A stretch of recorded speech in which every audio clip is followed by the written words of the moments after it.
अगर हम इसके बात करें, अगर बीपीएससी में जो मॉडर्न हिस्ट्री का जो क्वेश्चन है वो कितना डोमिनेटिंग है, तो जैसे मैंने आपको यहाँ पे एक डेटा दिया है कि हिस्ट्री आर्ट एंड कल्चर्स में अगर आप देखोगे तो जो लास्ट ईयर पेपर हुआ था 69, उसमें 28 क्वेश्चंस आए थे। अब इस 28 क्वेश्चंस में आप 17 to 18 क्वेश्चन जो है वो आपका मॉडर्न हिस्ट्री से था, ठीक है। और इसके अलावा जो क्वेश्चंस आपके बच गए थे,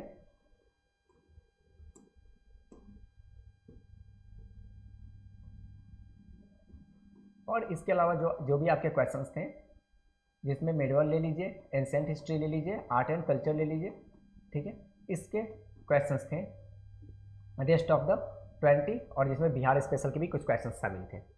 तो देखिए अकेला अगर बीपीएससी को देखें तो बीपीएससी में 70 to 20 यानी कि 15 से 20 क्वेश्चंस का एवरेज हर साल मॉडर्न हिस्ट्री से रहता है। तो ये देख के चलिए, और इसका लेवल क्या है, बहुत ही इजी, यानी कि आपने ओवरव्यू भी अगर देखा होगा ना मॉडर्न हिस्ट्री का, अगर आपने बेसिक्स बुक्स पढ़ी होगी, साथ ही साथ आपने थोड़ी सी स्पेक्ट्रम की अगर रिवीजन किया होगा आपने, तो आप आराम से क्वेश्चंस को टैकल कर सकते हो, बहुत ही ज़्यादा कोई डिफिकल्टीज नहीं होती है इसमें। उसी तरह अगर आप ईयर वाइज देखो तो 68 बीपीएससी मॉडर्न, यहाँ पे सिर्फ मॉडर्न की मैं बातें कर रहा हूँ, मॉडर्न क्वेश्चंस के 15, और 67th में देखिए 15 क्वेश्चंस, अगेन जो 67th का एग्ज़ाम कैंसिल हो गया हुआ था उसमें 15 क्वेश्चंस, पहले इससे पहले के सालों में चलते हैं तो 16 क्वेश्चंस, उसके पहले के सालों में 18, 17, 15, 16, उस तरह से अगर लास्ट में भी आप चले जाइए 48 से 52nd में तो 18 क्वेश्चंस, यानी कि अगर आप आंकड़े देखेंगे मॉडर्न हिस्ट्री के, ठीक है, तो ये आंकड़ा जो है आपको वो करीबन 20 एवरेज आप लेके चलिए कि ये 15 से 20 क्वेश्चंस आपके कंप्लीट जो है मॉडर्न हिस्ट्री के सेक्शन से होते हैं, ठीक है। अब इसमें बिहार स्पेशल के क्वेश्चंस कुछ मिला दीजिए तो क्वेश्चंस और भी ज़्यादा बढ़ जाता है।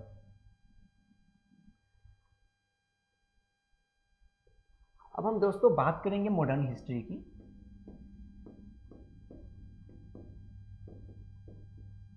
तो हमें ये किस तरह से जो मॉडर्न हिस्ट्री के क्वेश्चंस हैं एग्ज़ाम में आएंगे, और इसके लिए हमें क्या पढ़ना है और क्या ज़रूरी है, कितना और जब हमें कंप्लीट नहीं पढ़ना है, हमें कोई पीएचडी नहीं करना है इस सब्जेक्ट में, किसी भी एग्ज़ाम्स को क्वालिफाई करना है अगर आपको, तो ये आपका जो बेसिक है प्रीलिम्स जो लेवल है हमारा, इसमें हमें मास्टरी हासिल करने की ज़रूरत नहीं है किसी पर्टिकुलर सब्जेक्ट में, हमें थोड़ा सा स्टैंडर्ड वे में चलना है, और स्टैंडर्ड में भी क्या है, अपने आप को थोड़े से एनालिसिस वाले पार्ट में रखना है कि हम वो क्या वो चीज़ें हैं, कौन सी वो सेगमेंट है, कौन सा वो चैप्टर है जिसे हम टारगेट करें, और उससे जो है हमारा एक ओवरऑल हमारा जो कम्प्रिहेंसिवली जो है प्रिपरेशन हो जाएगा। और जो क्वेश्चंस हैं, देखिए क्वेश्चंस क्योंकि देखा जाए तो इतिहास बहुत बड़ा है ना, तो इतने इतिहासों में हम हर चीज़ों से क्वेश्चंस तो फ्रेम कर नहीं सकते हैं, तो कुछ गिनी चुनी चीज़ें रह गई हैं। हालांकि अगर आप यूपीएससी में भी देखो तो बहुत सारे ऐसे चैप्टर आपको एलिमिनेशन देखने को मिलेंगे।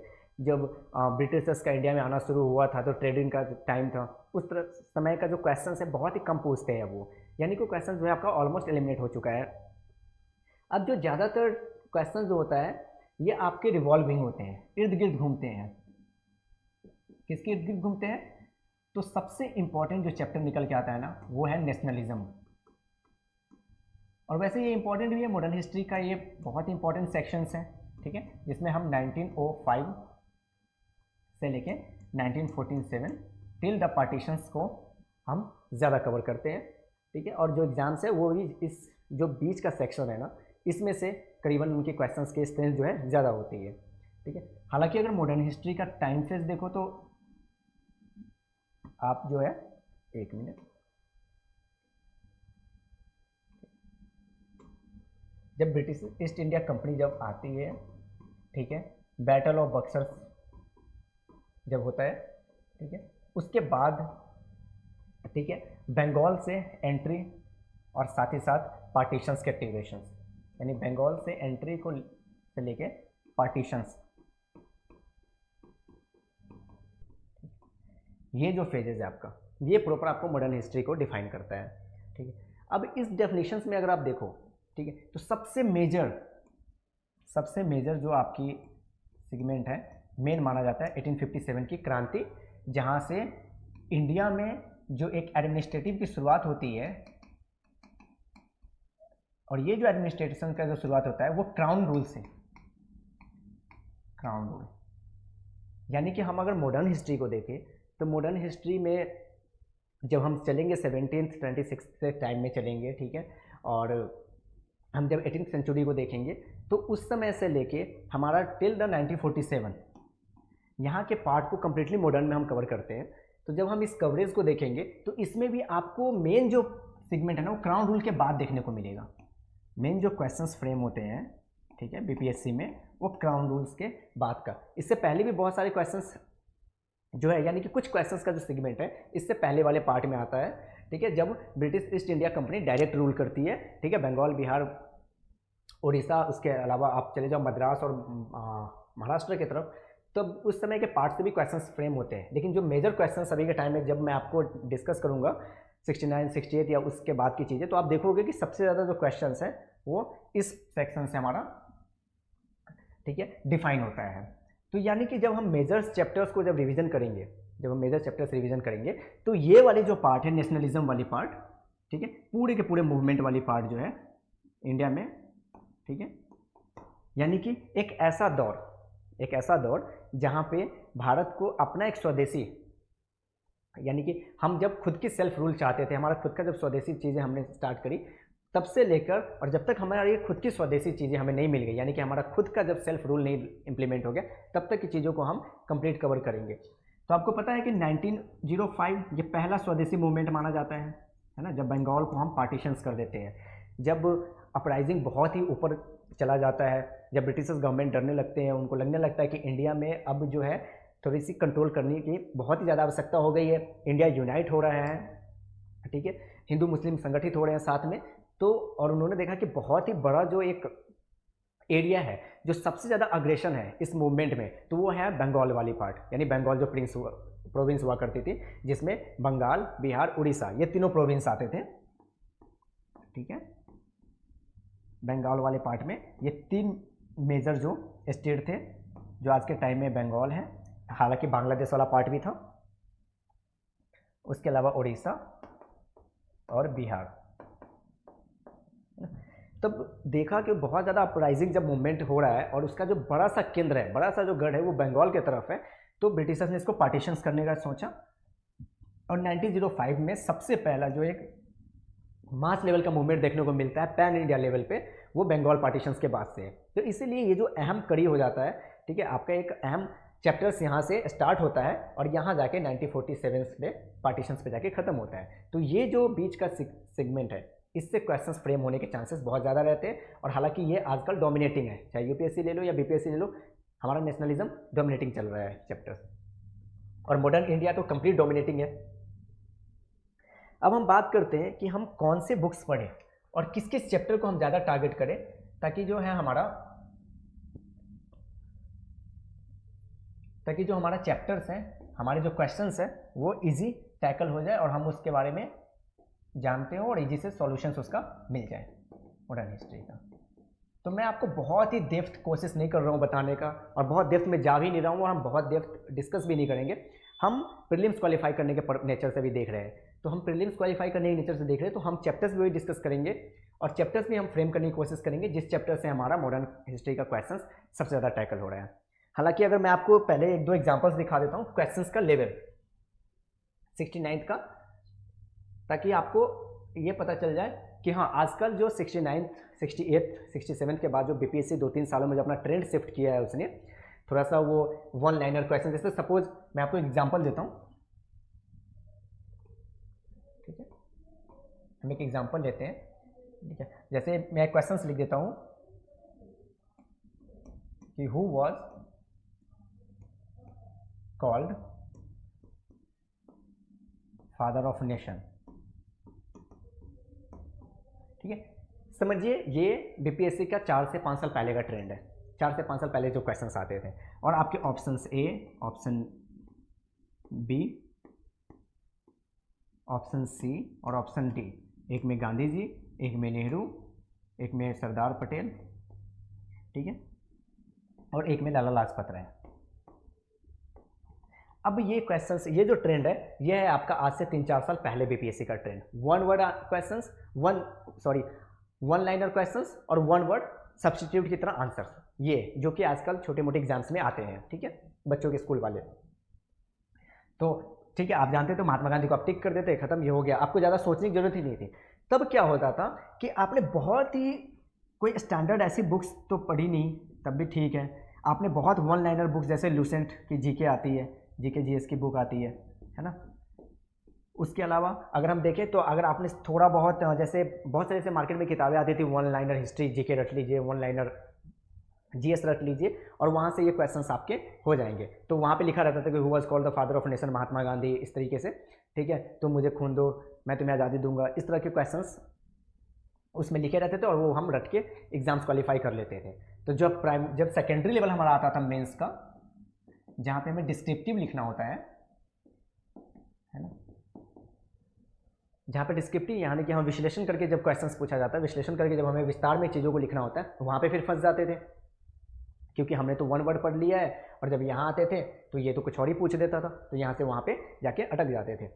लेकिन अच्छा हुआ है कि बीपीएससी ने जो इस ट्रेंड है उसको शिफ्ट कर दिया है, क्योंकि थोड़े से अगर आप प्रशासनिक सेवा में जा रहे हो, आप अगर बीपीएससी यूपीएससी लेवल के थ्रू प्रशासनिक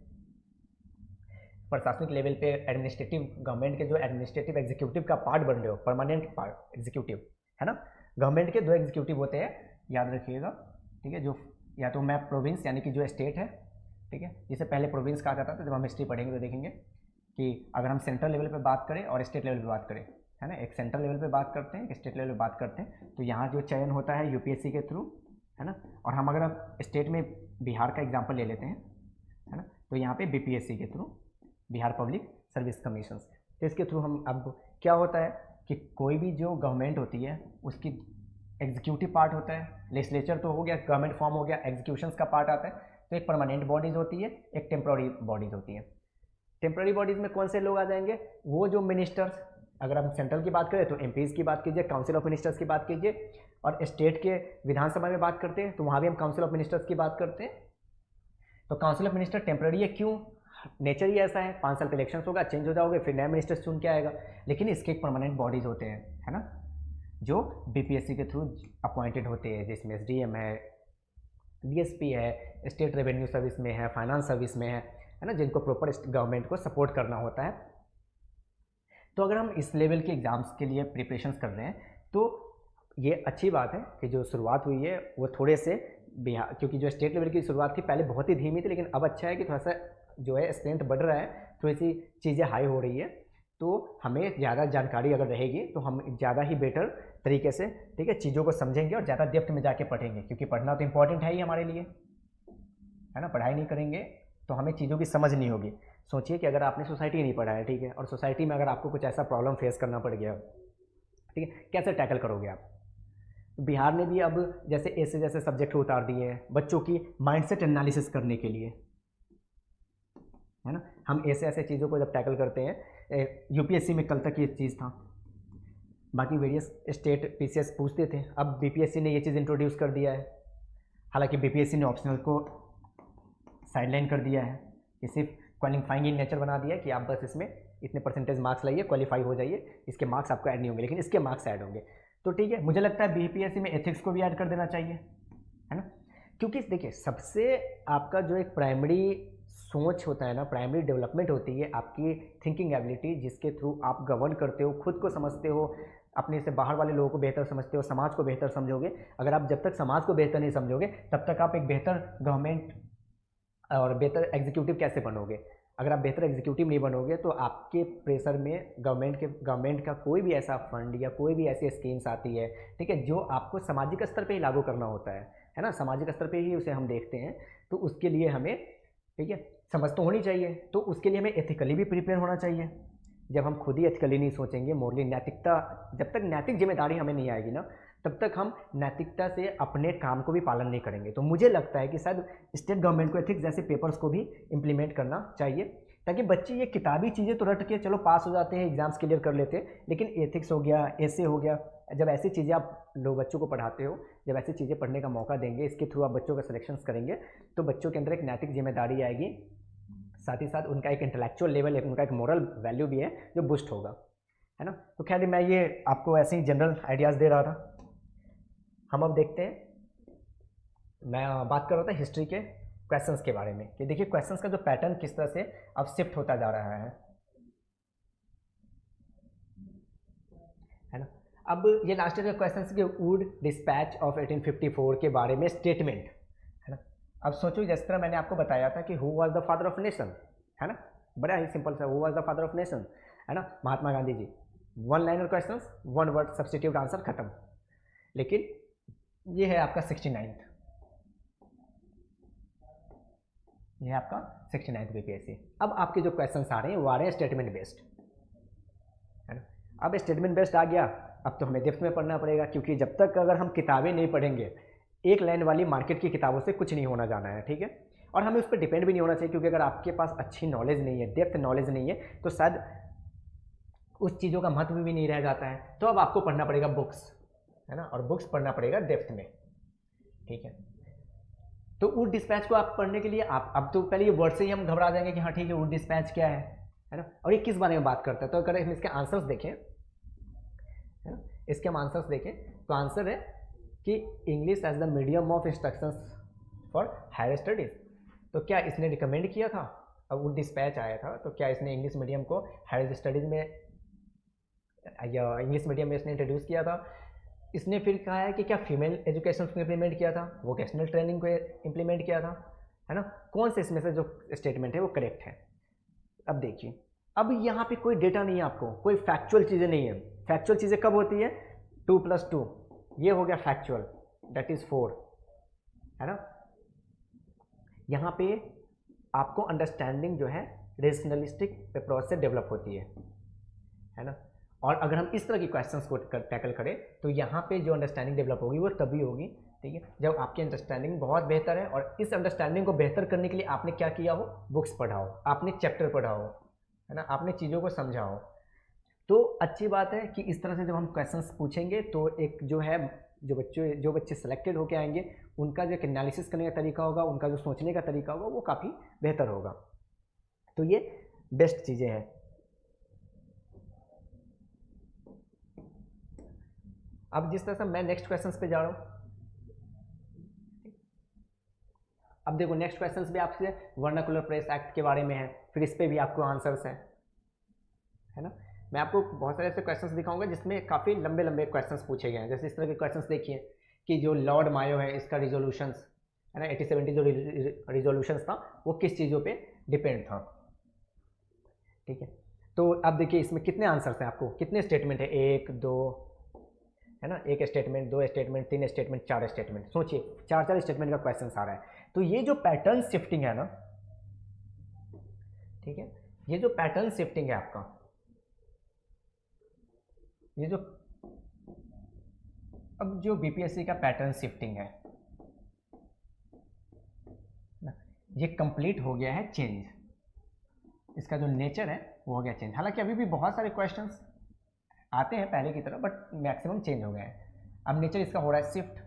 अब हम देखेंगे शिफ्ट कहाँ हो रहा है, यानी सोचो कि 150 क्वेश्चंस हैं हमारे है ना। ये देखिए ये 150 क्वेश्चन में से मैंने आपको क्या कहा था, बिहार स्पेशल की हिस्ट्री और बाकी कंप्लीट हिस्ट्री मिला दीजिए तो आपका ये 35 तो एवरेज लेके चलिए कि 35 एवरेज क्वेश्चंस रहेंगे है ना।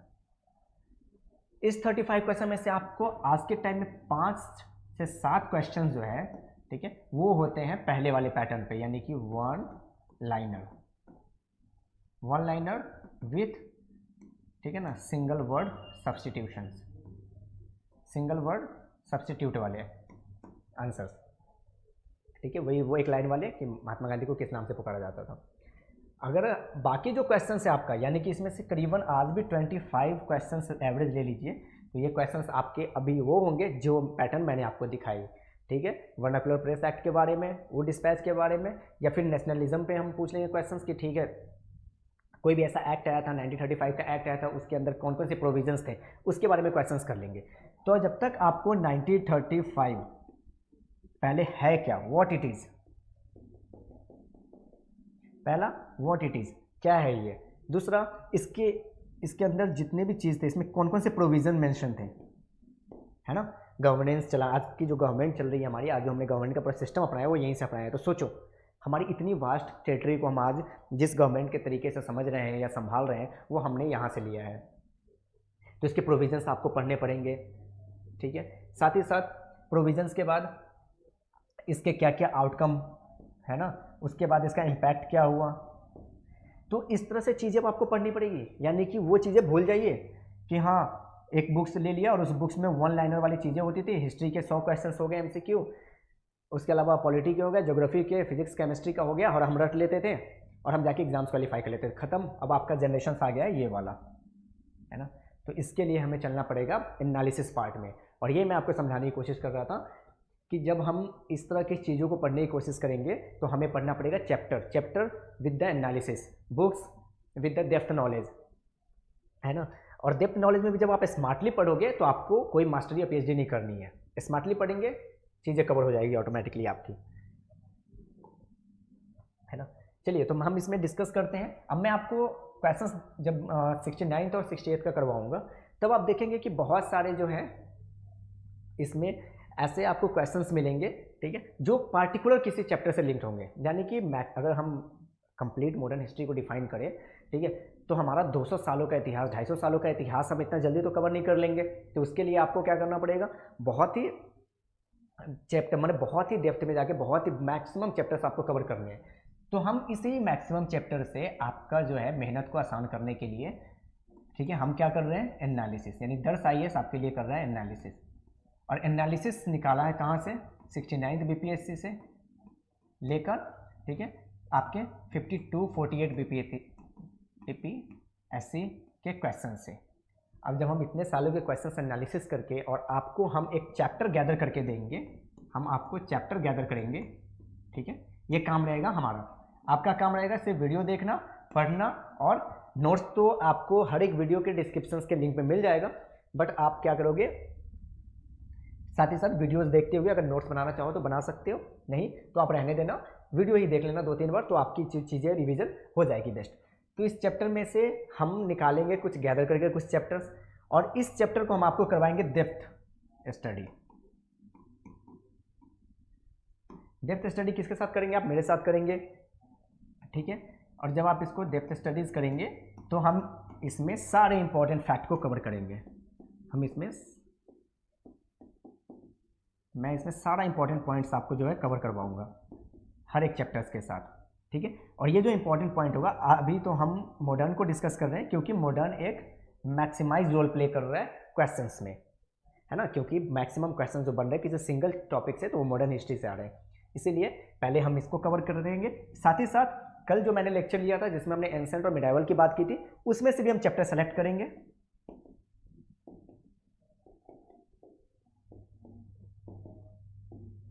एंसेंट और मिडाइवल से भी चैप्टर को हम सेलेक्ट करके आपको गैदर करके, ठीक है, टॉपिक बना के देंगे। अब देखो मैं इस सब के साथ साथ आपके लिए सबसे बेस्ट जो चीज़ें करने जा रहा हूँ वो क्या है कि इन सभी चीज़ों के साथ मैं आपको टॉपिक निकालूंगा, है ना, टॉपिक थ्रू PYQ। बहुत इंटरेस्टिंग फैक्ट रहने वाला है, शायद ये अभी कोई इंस्टीट्यूट कर रहा होगा, लेकिन दर्श IAS ये चीज़ स्टार्ट करने जा रहा है और मैं आपके साथ आज से कर चुका हूँ। तो मैं इसमें से निकालूंगा टॉपिक। अब देखो क्या होता है, अब पूरी की पूरी गांधीयन एरा की हम बात, जैसे मैं आपको एग्जांपल के तौर पे बताता हूँ कि अगर हम गांधीयन की बात करें, गांधी जी की मूवमेंट की, यानी गांधीयन एरा इसको बोलते हैं ना, हर व्यक्ति का अपना एक समय चलता है, एक जैसे मुगल का अपना एक एम्पायर हुआ करता था तो मुगल एरा हो गया था, दिल्ली मुगल के आने से पहले दिल्ली सल्तनत उसका एरा था, एंसेंट में चलते तो मौर्य साम्राज्य, है ना, चंद्रगुप्त गुप्ता डायनेस्टी, बहुत बड़े बड़े एरा, तो हर किसी का 200-300 सालों का एरा रहता है, लेकिन गांधीयन एरा इतना लंबा नहीं था, काफ़ी शॉर्ट एरा था। तो हम जब गांधीयन एरा की बात करते हैं तो गांधी जी का भारत में आने से लेकर, ठीक है, देश को आज़ाद होने तक, इन जो 32 सालों का दौर था और उस दौर के जो हिस्ट्रीज थे, ठीक है, हम उसको डिफाइन करेंगे, मॉडर्न हिस्ट्री को पढ़ेंगे। तो क्यों मैंने आपको ये गांधीयन एरा लिखा है, इसका इंपॉर्टेंट समझिए। जब मैं गांधीयन एरा कह रहा हूँ तो इसमें क्या है कि अगर आप मॉडर्न हिस्ट्री का जब मैं आपसे क्वेश्चंस करवाऊंगा ना, तो देखना कि आप मैक्सिमम क्वेश्चन जो है ना मॉडर्न टाइम में इसी फेजेस से पूछा गया है, ठीक है। तो जब ये चैप्टर्स, जब हम प्रॉपर गांधीयन 1915 से लेकर 1947 तक जब मैं आपको डेप्थ, ठीक है, स्टडी करवाऊंगा, तो आपको कोई भी ऐसा पॉइंट नहीं रहेगा जो छूट रहेगा और आपको आगे एग्जाम्स में कोई भी ऐसी पॉइंट नहीं मिलेगी। और कोई भी ऐसा क्वेश्चन आपको नहीं जो भी क्वेश्चन आएंगे वो आपको ऐसा नहीं लगेगा कि हाँ मैंने उसके बारे में डिस्कशन नहीं किया है। साथ ही साथ दोस्तों इसके अलावा अब ये जो टॉपिक मैं सेलेक्ट करूंगा, टॉपिक जो मैं निकालूंगा, जैसे मैंने आपको बताया कि एक टॉपिक जैसे मैंने गांधी फेज के बारे में निकाल लिया पूरा, है ना, गांधी एरा, इस एरा में जितने भी मूवमेंट हुए थे, है ना, अगर मैं ब्रॉडर लेवल पे बांट दूं तो गांधी जी का इंडिया में आना और अपना सत्याग्रह मूवमेंट से शुरुआत करना, ठीक है, नॉन कोऑपरेशंस पे जाना, है ना, ऐसे लिंक करके मैं आपको पढ़ाऊंगा। नॉन कोऑपरेशंस के बाद, ठीक है, गांधी जी का सिविल डिसोबीडियंस मूवमेंट,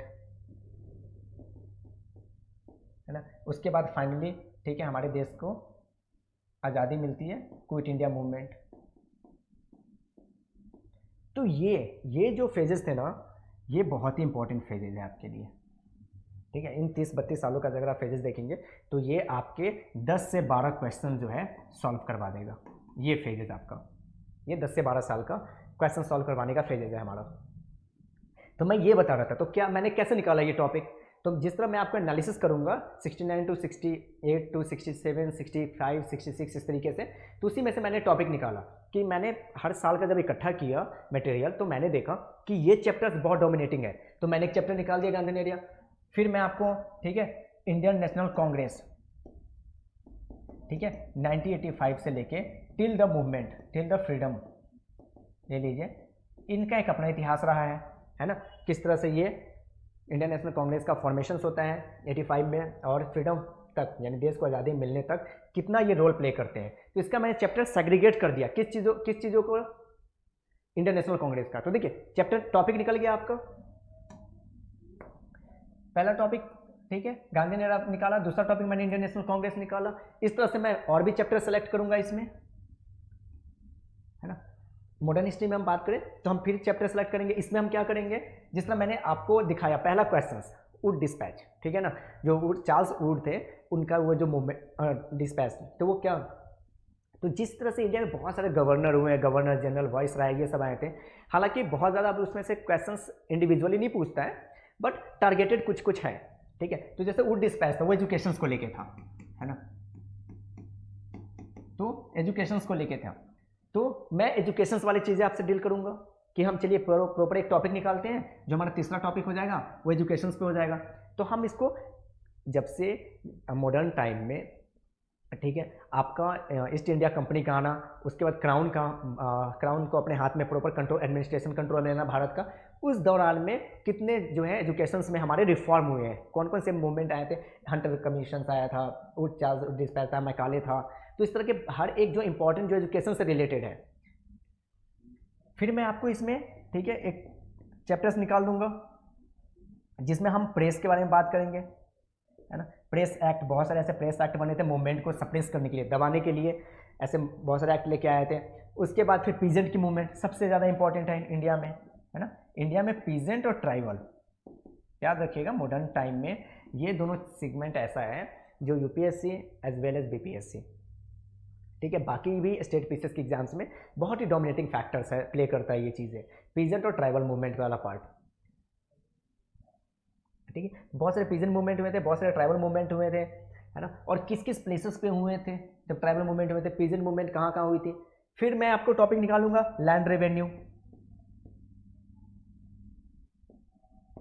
है ना। तो इस तरह से मैं आपको हर एक टॉपिक, अब जब मैंने ये टॉपिक गैदर किया है ना, तो आप देखो कि मैंने इसमें कंप्लीट मॉडर्न हिस्ट्री को सीक्वेंस में लेके नहीं चलूंगा, ठीक है, मैं सीक्वेंस में रखूंगा, लेकिन उस टॉपिक को रखूंगा जो टॉपिक आपके एग्जाम्स के लिए, आपको एग्जाम क्वालिफाई करवाने के लिए इंपॉर्टेंट है, आपके प्रीलिम्स में मार्क्स जो है दिलवाने के लिए इंपॉर्टेंट है, उस तरीके से मैं इस चैप्टर्स को बाइफरकेट करके, ठीक है, रिवीजन करूंगा। अब मैं आपको कुछ टॉपिक बता देता हूं जो हम खास करके मैंने सेलेक्ट किया है कि जो लगता है हमें पढ़ना चाहिए। अगर मैं मॉडर्न हिस्ट्री को,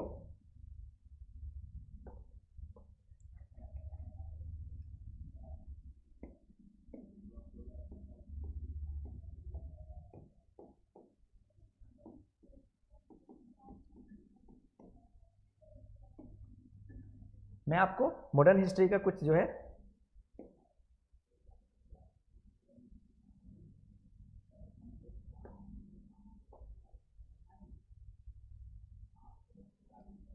कुछ चैप्टर सेलेक्ट करके बताता हूँ कि इस चैप्टर में हम कौन कौन सा चीज़ें डिस्कस करेंगे। जैसे मैं इसको पहले डिफाइन करता हूँ, ठीक है। ब्रिटिश एम्पायर का आना, ब्रिटिश एम्पायर जब इंडिया में आता है, ठीक है, यानी ऑनसेट है ना, इंग्लिश में ऑनसेट बोलो, हिंदी में आना, जब ब्रिटिश एम्पायर इंडिया में आता है, ये बहुत ज़्यादा आज के टाइम में रेलेवेंट नहीं रह गया है, इंपॉर्टेंट नहीं रह गया है। मतलब आज के टाइम तो नहीं बोलूँगा मैं, लेकिन अभी मैं कुछ सालों से जब मैंने क्वेश्चंस ऑब्जर्व किया तो बस एक दो क्वेश्चंस जो हैं इसमें से बनते हैं। जैसे कि आप बार बार बीपीएससी में देखोगे तो बीपीएससी क्वेश्चन पूछता है आपसे, डच है ना, डच ईस्ट इंडिया कंपनी ने पटना में कब अपनी जो है कंपनी स्टैब्लिश की, इन्होंने कहाँ से शुरुआत किया, ब्रिटिश जब आए तो कहाँ से आए, उन्होंने आते हुए फरमान किससे हासिल किया। तो कुछ जो है ऑनसेट और ब्रिटिश एम्पायर के क्वेश्चंस बनते हैं। तो हम क्या करेंगे इसमें हम करेंगे कंपनी वाला पार्ट, ठीक है, इसमें हम करेंगे कंपनी वाला पार्ट। अब कंपनी, जब हम कंपनी वाला पार्ट बोल रहा हूं मैं, तो कंपनी वाला पार्ट का इन द सेंस कि जो क्वेश्चंस मैं सेलेक्ट करके आपके लिए बनाऊंगा, ठीक है, ब्रिटिश, जैसे पोर्टुगीज ने, सबसे पहले पोर्टुगीज से हम शुरू करेंगे, ठीक है ना, पोर्टुगीज, डच, ब्रिटिश है ना, उसके बाद फ्रेंच। तो ये इस तरह की कंपनी जब भारत में आई, अलग अलग फॉर्म में, ट्रेडिंग फॉर्म में जब आई थी भारत में, तो कौन भारत में आता है, पहले अपनी सेंटर कहाँ बनाता है, फिर जो मुगल एम्पायर के टाइम इनके सेंटर्स कहाँ थे, फिर आने वाले समय में इनका सेंटर्स कहाँ बना, बिहार में इनका क्या लिंक इंपॉर्टेंट है, यानी कि जब हम इसको पढ़ेंगे तो हम प्रॉपर बिहार से लिंक करेंगे कि बिहार में कहाँ इसका इंपॉर्टेंट है। तो जब हम ब्रिटिश एम्पायर का ऑनसेट यानी आने वाले पार्ट पे करेंगे ना, तो बहुत सारे चैप्टर्स हैं उसमें, ठीक है, उसमें बहुत सारे चैप्टर्स हैं, लेकिन हम बहुत सारे चैप्टर डिस्कस ना करके हम डच, ब्रिटिश, फ्रेंच, पोर्टुगीज इस तरह से चीज़ों को हम डिस्कस करेंगे।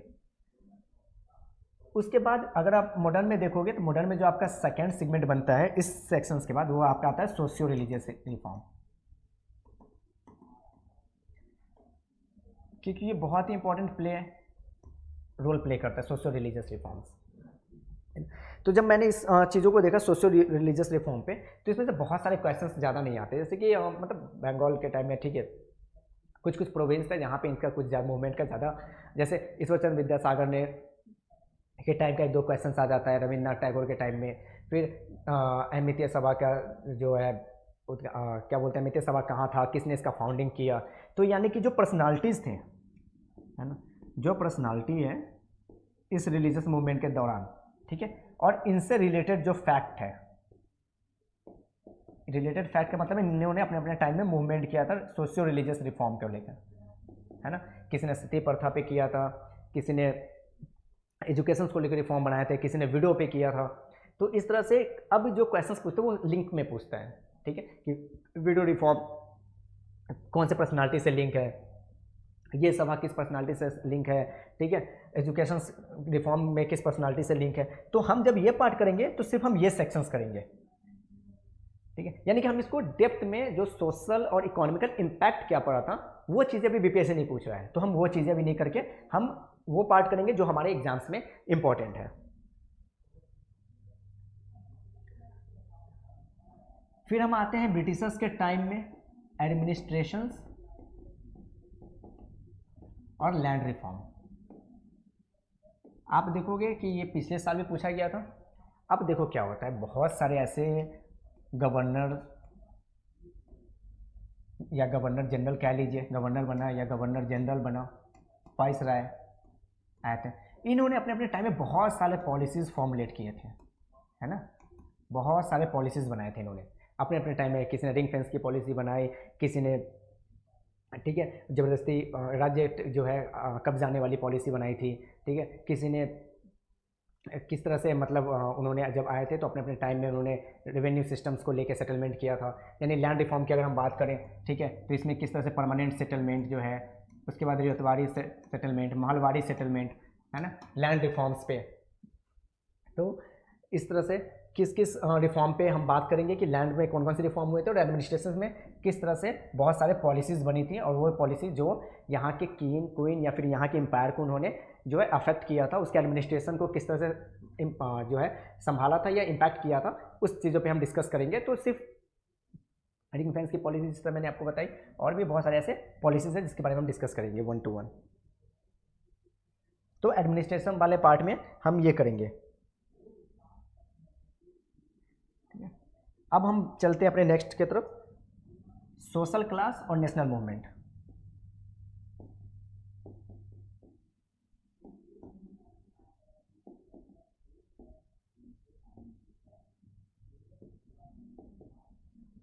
ठीक है, अब देखो क्या हुआ था, सोशल क्लास और नेशनल मूवमेंट। अब अगर आप देखोगे ना, मैं जैसे एग्जांपल देता हूँ आपको, ठीक है, 1857 की जो क्रांति, जिसको भारत का पहला इंडिपेंडेंस, ठीक है, युद्ध माना जाता है। भारत ने अपने पहले इंडिपेंडेंस के लिए जो पहली बार वॉर किया था, 1857 की क्रांति। तो इस समय में क्या हुआ था, बहुत समाज में बहुत सारे उथल पुथल हुए थे, साथ ही साथ नेशनल मूवमेंट का सेंटिमेंट लोगों के अंदर जागने लगा था। किसके अगेंस्ट? इससे पहले, यानी कि 1857 से पहले जो है इंडिया में ब्रिटिशर्स ईस्ट इंडिया कंपनी के फॉर्म में रूल करते थे, है ना। और इसी रिवॉल्ट के बाद इस कंपनी को से रूल किसके हाथों में शिफ्ट हो गया? क्राउन प्रिंस के हाथ में, ठीक है। और डायरेक्टली वहाँ के जो लंदन में बैठे, ग्रेट ब्रिटेन में बैठे जो गवर्नमेंट है, उसने इंडिया के, ठीक है, एडमिनिस्ट्रेशन को संभालने लगे। तो जब हम ये पार्ट करेंगे, मूवमेंट शुरुआत होता है और इसके बाद से तो इंडिया में एक सेंटिमेंट का लहर दौड़ जाता है ना, सेंटिमेंट की एक दौड़ आ जाती है, एक लहर चल पड़ता है 1857 के बाद से। फिर वो कभी नहीं रुकता है। कब रुकता है? पार्टीशंस, हमारा जो देश का पार्टीशंस हुआ था, यानी कि फाइनली जब हमें इंडिपेंडेंस हमें मिला था, तब जाके हमारा जो है ये सेंटिमेंट खत्म होता है। तो इस नेशनल मूवमेंट को हम इस दौरान में डिस्कस करेंगे, जो इम्पोर्टेंट है। इसी के बीच में बहुत सारे ट्राइबल मूवमेंट हुए थे, सोशल रिफॉर्म्स मूवमेंट हुए थे, तो इन सबको हम इसमें जिक्र में डिस्कस करेंगे वन बाय वन। फाइनली और मोस्ट इंपॉर्टेंट हमारा नेशनलिज्म।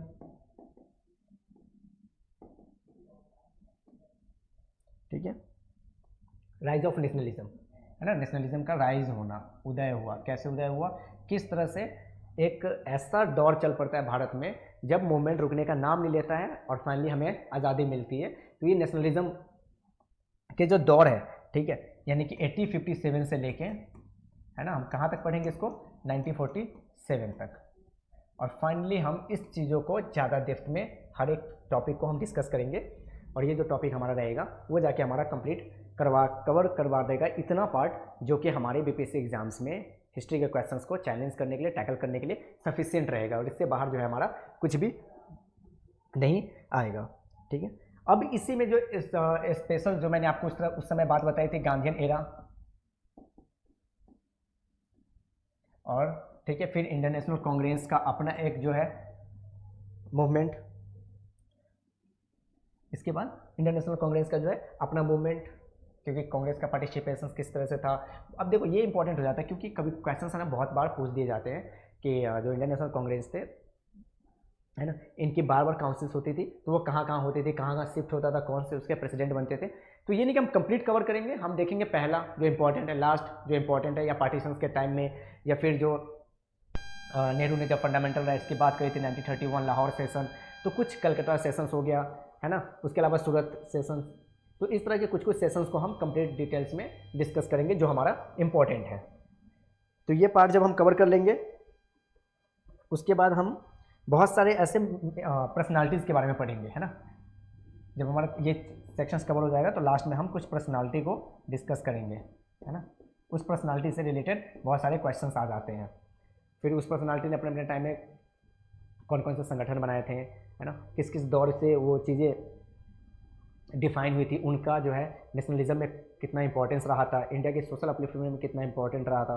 तो ये सारी चीज़ें हम डिस्कस करेंगे, और ये जो है हमारा वो फाइनल कवर हो जाएगा। तब हम बढ़ेंगे अपने नेक्स्ट दौर की तरफ, जो कि होगा हमारा फिर से एंशिएंट और मिडाइवल वाला पार्ट। हो सके शायद मैं उसे बीच में ही कवर करने की कोशिश करूं, इस मॉडर्न के लेक्चर्स के बीच बीच में ही, क्योंकि उसके इंट्रोडक्टरी पार्ट और एनालिसिस पार्ट कल मैंने करवा दिया था, आप वीडियो जाके देख लेना, लिंक डिस्क्रिप्शन में आपको मिलेगा। और ये जो सेक्शंस है ये हम कवर करेंगे कल से, और इसका जो एक सेक्शन आज मैं करवाऊंगा और बाकी कल से कंटिन्यूटी रहने वाली है। तो ये जो बात मैंने आपको बताई, ठीक है। अब इसमें एक इंपॉर्टेंट फैक्ट, एक इंपॉर्टेंट बात आपके लिए, कि बुक्स कौन सा हमें पढ़ना है। और चैप्टर्स तो मैंने बता दिया आपको, मैंने आपको टॉपिक बता दिया कि इस कुछ शॉर्ट लिस्ट कीजिए अपने टॉपिक को, और शायद मैं ये काम मेरा है, मैं करके आपको दे दूंगा। इसके अलावा आप खुद से भी कर सकते हैं, तो बहुत ही अच्छी बात है।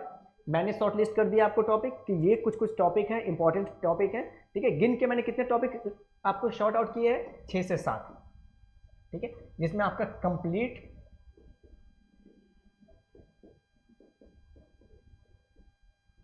हिस्ट्री कवरेज होगा, ठीक है। इसमें आपका कंप्लीट हिस्ट्री कवरेज होगा 6-7 टॉपिक में जो मैंने बताई, और ये कवरेज किस पार्ट से, बीपीएससी के 7th प्रीलिम्स के अकॉर्डिंग, ठीक है। तो ये हम कंप्लीट इसको कवर, मैंने आपको बता दिया ये टॉपिक। अब हम देखते हैं कि ठीक है, चैप्टर्स तो मैंने बता दिया, आपको कहीं से भी कर लो चैप्टर्स, ठीक है। इसके अलावा अगर आप खुद से भी करना चाहते हैं तो मैं आपको बुक्स बता देता हूँ। तो इससे क्या होगा कि आपको ज़्यादा, देखो रिसोर्स कहते हैं ना, हमेशा आपने सुना होगा, इंटरव्यू में भी देखा होगा कि रिसोर्स हमेशा लिमिटेड रखना चाहिए। आप जितना रिसोर्स को लिमिटेड रखोगे उतना ज़्यादा रिवाइज होगा, और जितना आप रिवाइज करोगे आपका परफेक्शन उतना अच्छा आएगा। तो कहा ही जाता है, ठीक है, कि आप जितना प्रैक्टिस करते हो आपका परफेक्शन उतना बढ़ता है। तो बुक्स में अगर हम देखते हैं तो सबसे बड़ी बात कि आप एनसीईआरटी उठाओगे। अब इसमें भी मैं आपको शॉर्ट लिस्ट कर देता हूँ एनसीईआरटी, ठीक है। अब देखिए एनसीईआरटी, तो दोस्तों एनसीईआरटी कंप्लीट नहीं करना है हमें बिहार के पर्पस में, तो बिल्कुल भी नहीं, ठीक है। कितना एनसीईआरटी पढ़ना है तो यहाँ ध्यान दीजिए, क्लास 7th, अगर 6 करना चाहते हैं एक बेसिक अंडरस्टैंडिंग के लिए तो कर लीजिएगा। क्लास 7th हो गया, क्लास 8 है ना, 8 में 2 पार्ट है आपको, जो आज से कुछ साल पहले एनसीईआरटी आते थे, अब मुझे नए वाले का नहीं पता कितना पार्ट है, लेकिन 8। उसके बाद 9th की एनसीईआरटी बिल्कुल नहीं करनी है, ठीक है। ये हमारे इस एग्जाम्स के पर्पज़ से बिल्कुल उपयोगी नहीं है। जब हम मेंस लिखेंगे, मेंस के पर्पज़ से, तब हम जाके उसमें पढ़ेंगे, ठीक है। और 10th एनसीईआरटी, अब देखिए आपको मैं क्वेश्चन करवाऊंगा। 69 में क्वेश्चन आया था नेशनलिज्म से, nationalism sentiment, chapter directly 10th से था। अगर हम में से बहुत लोगों ने 10th का एनसीईआरटी पढ़ा होगा ना, डायरेक्ट क्वेश्चन सॉल्व कर लिया होगा। तो 10th का जब आप करोगे ना, तो इसमें से सिर्फ एक चैप्टर आपको पढ़ना है, बस एक, बाकी कुछ भी नहीं। बाकी यूपीएससी वाले बच्चे तो कंप्लीट पढ़ते हैं, और बीपीएससी में भी जब हम मेंस लिखेंगे तो हम उसको कवर करेंगे। नेशनलिज्म इन इंडिया एक ही चैप्टर है आपका पढ़ने का। इसमें आपको ब्रीफ ओवरव्यू है, क्योंकि देखना 69 में 3 क्वेश्चंस डायरेक्ट आए थे इस चैप्टर से, डायरेक्ट। तो सोचिए कि एनसीईआरटी आपके लिए रामबाण है, हर कोई कहता है और मैं भी कहूँगा। First of all basic understanding, साथ ही साथ जब आप 7 और 8 के एनसीईआरटी कर रहे होंगे तब आपको कीवर्ड पे जरूर ध्यान देना है, ठीक है। और बिहार में बीपीएससी वाले में ट्रेंड है, यूपीएससी में भी ट्रेंड है, बहुत सारे ऐसे जो मुगल पीरियड था ना, मुगल और दिल्ली सल्तनत, मुगल पीरियड की बात करें और दिल्ली सल्तनत की,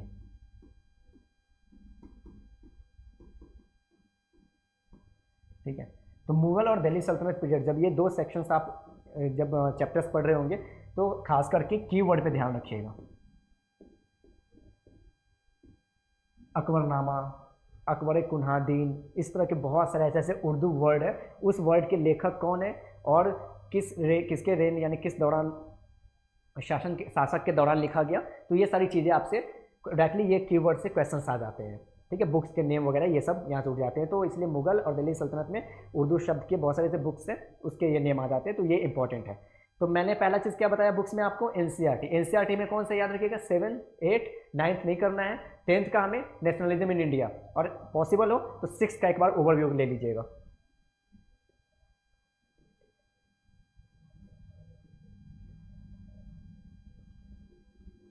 तो पहला मैंने आपको बुक्स बता दिया एनसीईआरटी, अब दूसरे बुक्स पे चलते हैं। अब प्री के पर्पज से मैंने ये बता दिया। दूसरा, अगर आपको मॉडर्न सिर्फ कवर करना है, आपने एनसीईआरटी कवर कर लिया है, एनसीईआरटी के बाद आप डायरेक्ट स्पेक्ट्रम पे आ सकते हैं, क्योंकि बीपीएससी का जो क्वेश्चन है मोर देन सफिशिएंट है, spectrum is more than sufficient, ज़रूरत से ज़्यादा है स्पेक्ट्रम। अगर आप इसका एक बार ओवरव्यू ले लेंगे तो आपसे कोई भी क्वेश्चन नहीं छूटेगा। तो एनसीईआरटी के बाद डायरेक्टली स्पेक्ट्रम पढ़ना है, ठीक है। माफ़ी चाहूँगा, एक चीज़ और मैं बताना भूल गया, अगर एनसीईआरटी में 10th के बाद आप डायरेक्टली 12th का बुक्स कवर कर सकते हैं। 12th के बुक्स 3 पार्ट में डिवाइडेड है, एंशिएंट, मेडाइवल और मॉडर्न, वो जरूर कवर कीजिएगा, ठीक है। तो जब वो कवर कर लीजिएगा उसके बाद आप मॉडर्न पार्ट, तो आपका ये देखिए पूरा बेसिक कवर हो गया। बेसिक के बाद थोड़ा सा आप स्टैंडर्ड में आओ तो मॉडर्न हिस्ट्री का पहले मॉडर्न सेक्शन उठाएंगे, मॉडर्न में स्पेक्ट्रम कवर करेंगे, मॉडर्न बुक्स के लिए मैं बता रहा हूँ, ठीक है। स्पेक्ट्रम कवर हो जाएगा, काफ़ी है। यूपीएससी इवन बीपीएससी के प्रीलिम्स के लिए इससे ज़्यादा हमें कुछ भी कवर नहीं करना है, ठीक है। और अगर हम एंशिएंट की बात करें और मिडिएवल की, तो फॉर द यूपीएससी स्टूडेंट मुझे नहीं लगता, अभी मैंने जो पिछले साल का क्वेश्चन पेपर देखा था, पुरानी एनसीईआरटी से हो सके एक दो क्वेश्चन टैकल कर सकते थे हम, लेकिन जिस तरह से 11th का तमिलनाडु ना, तमिलनाडु बुक्स जो थी उससे क्वेश्चंस आप यूपीएससी बीपीएससी वाले बच्चे 11th के तमिलनाडु आप कवर कर लेंगे, आपका एंसेंट और मिडाइवल वाला पार्ट कवर हो जाएगा साथ ही साथ, ठीक है। तो आपका एनसीईआरटी हो गया और इस मॉडर्न में स्पेक्ट्रम हो गया। अब एक बात रखिएगा जो बीपीएससी के स्टूडेंट है वो, कि अगर आपने 12th तक का एंसेंट मिडिवल और मॉडर्न का बुक्स कर लिया हुआ है, ठीक है, और मॉडर्न में स्पेक्ट्रम कर लिया है, तो आपको एंसेंट और मिडिवल के लिए कुछ अलग से नहीं पढ़ना है। बीपीएससी स्टूडेंट के लिए खास करके मैं कह रहा हूँ ये चीज़ें, क्योंकि यहाँ 12 का जो एंसेंट और मिडिवल है वो सफिशियंट है बीपीएससी के प्रीलिम्स को क्वालिफाई करवाने के लिए। तो ये हमारा कुछ ओवरव्यू था जिसमें मैंने आपको टॉपिक सेलेक्ट करने के बारे में बताया कि किस तरह से जब हमने पूरा का पूरा पेपर कंप्लीटली कवर किया तो हमने उसमें टॉपिक्स को देखा और मैंने टॉपिक्स को शॉर्ट लिस्ट कर दिया 6-7 टॉपिक में। 6-7 टॉपिक में हम शॉर्ट लिस्ट करके उसको हम कवर करेंगे। साथ ही साथ मैंने आपको बुक्स को बता दिया है कि बुक्स कौन कौन से आपको कवर करने हैं और किस किस चैप्टर्स को कवर करने हैं। इसके अलावा हमने ओवरव्यू देख लिया कि आज के टाइम में जो क्वेश्चंस थे वो किस तरह से प्रॉपर डिस्क्रिप्टिव होते जा रहे हैं बीपीएससी में भी, यानी कि वो यूपीएससी का पैटर्न धीरे धीरे अपने जो स्टेट के एग्जाम्स होते हैं उसमें इम्प्लीमेंट कर रहा है। अच्छी बात है, ताकि हमें पढ़ने को ज़्यादा मिलेगा और समझदारी से पढ़ेंगे हम। तो ट्रेंड शिफ्ट हो रहा है, इसीलिए आपको इसमें कुछ और करने की ज़रूरत नहीं है। अगर जो स्टूडेंट सोच रहे हैं कि मैं लूसेंट का जीके और जीएस कर लूँ, तो जीके और जीएस बिल्कुल कीजिए। लूसेंट का जो जीके का बुक्स है इसमें मैं आपको बताऊंगा for the history only. History के लिए आपका एंसेंट और मिडाइवल मोस्ट इंपॉर्टेंट है अगर आप लूसेंट कर रहे हैं तो,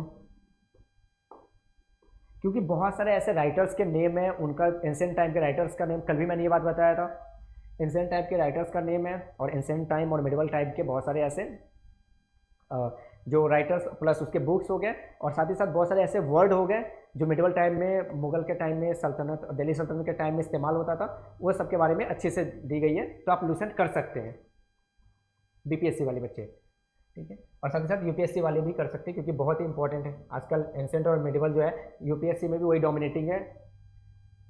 तो ये हमारा कंप्लीट कवरेज था और ये हमारे आज के क्लास का ओवरव्यू था, जिसमें हम प्रॉपर देखा कि किस तरह से हमें मॉडर्न हिस्ट्री को कवर करना है और किस तरह से जो मॉडर्न हिस्ट्री है आज के टाइम में बीपीएससी में एक बहुत ही बड़ा फैक्टर रोल प्ले कर रहा है, और किस तरह से क्वेश्चंस को थोड़ा सा लेंथी बनाया जा रहा है, आजकल डिस्क्रिप्टिव बनाया जा रहा है ताकि टाइम टेकन हो और साथ ही साथ आपके लिए भी चैलेंजिंग हो और इंटरेस्टिंग भी है। कि चैलेंजिंग रहेगा तो हम अपने पढ़ाई को ज़्यादा, ठीक है, बेहतर तरीके से करेंगे, और जब हम ज़्यादा डेप्थ में और ज़्यादा पढ़ाई करते हैं तो हमें एक अच्छे, साथ ही साथ एक अच्छे इंसान भी बनते हैं। तो इसके लिए भी ये इंपॉर्टेंट था। और थैंक यू वेरी मच। अगर आपको हमारा क्लास पसंद आ रहा है तो प्लीज़ अपने दोस्तों के साथ, अपने आसपास के स्टूडेंट के साथ शेयर कीजिए, लाइक कीजिए, और किसी भी इंक्वायरी के लिए दर्स आईएएस अकेडमी में दिए गए डिटेल पेज पे और डिस्क्रिप्शन में आपको कॉन्टैक्ट नंबर मिल जाएगा, मेल मिल जाएगा, आप कॉन्टैक्ट कर सकते हैं। और हमारा लोकेशंस है लक्ष्मी नगर मेट्रो दिल्ली, गेट नंबर 3 के पास, दर्स आईएएस अकेडमी। Thank you.